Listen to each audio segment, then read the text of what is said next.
Welcome back to Heidegger Unveiled.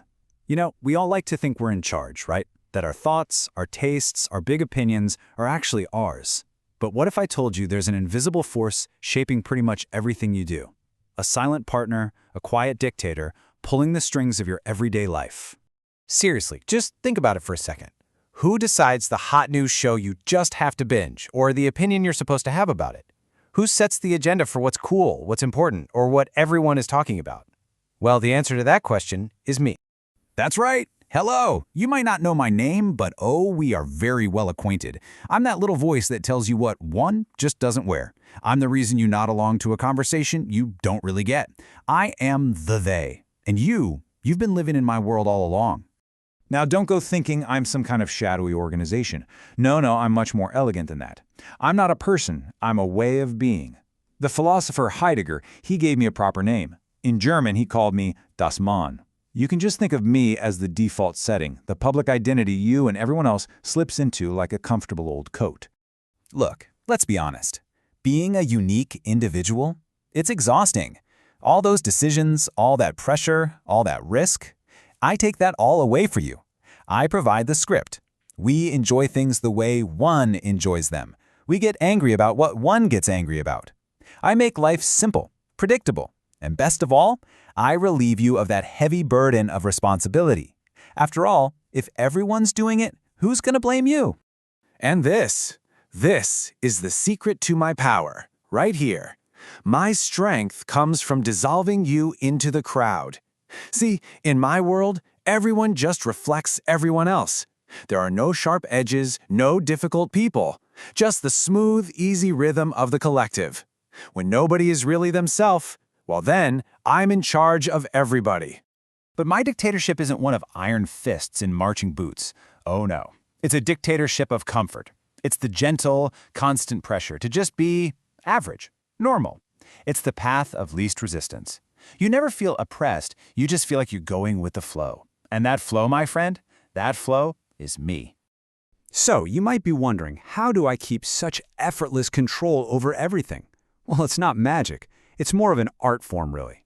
I have three main weapons I use to shape your world and keep you right where you're most comfortable. And I have to say, I'm a master at using them. Let's start with my favorite, my most foundational tool. This is the very air you breathe, the engine of all public opinion. I call it idle talk. Or, if you want to be fancy like Heidegger, Gerede. Have you ever, say, shared a shocking headline without actually reading the article? Or repeated a clever hot take you heard somewhere just because it made you sound smart? Yep, that's me at work. Idle talk is the endless river of words, opinions, and memes, all completely disconnected from any real, first-hand understanding. The process itself is just beautiful. It's so simple. Someone says something, then it gets repeated, passed along, shared. Pretty soon, the simple act of repetition gives it authority. It becomes true just because everyone is saying it. It's totally groundless, which is exactly what makes it so powerful. And here it is, the secret sauce. This is my gift to you. I offer you the feeling of being informed, the wonderful illusion of knowledge, without any of the actual hard work. You can have an opinion on everything. You get to feel like you understand it all just by repeating what you've heard. It's knowledge without effort. And who can resist that? All right, next up, this is my little tool for keeping you perpetually distracted. While idle talk fills your head with noise, this next weapon keeps your eyes moving, making sure you never, ever stop long enough to actually think. Welcome to the curiosity trap, or as Heidegger called it, Neugier. Oh, you know this feeling. You know it intimately. It's the endless scroll. It's that twitchy need for the next notification, the next video, the next bit of breaking news. See, it's not a deep desire to understand anything. It's just a restless craving to see, to consume it, to know you've seen it, and then immediately jump to the next new thing. And this weapon works in three beautiful ways. First, it makes sure you never dwell. You glance, you react, you move on. This creates a wonderful state of constant distraction that shatters your attention into a million little pieces. And the result? You end up everywhere and nowhere, all at once. Your mind so scattered it has no place to stand. My third weapon. This one is my masterpiece. This is what makes my whole world feel so real. It's the tool that blurs every line, making it impossible for you to tell what's genuine and what's just a performance. I call it ambiguity. Zweideutigkeit. Just think about that perfectly curated, authentic life of a social media influencer. Is that product placement, or do they really love it? Is that a candid moment, or was it staged for the camera? In my world, it really doesn't matter. Ambiguity makes sure that everything looks like it could be genuine, so you just end up treating it all as if it is. And that, right there, is the whole game. In the world of the they, appearances are everything. As long as something looks like a real insight, or a heartfelt belief, or a genuine moment, that's what it is. The truth underneath? Totally irrelevant. The performance is the reality. So, what happens when all three of my lovely weapons, idle talk, curiosity, and ambiguity, are all working together in perfect harmony? What's my ultimate goal for you?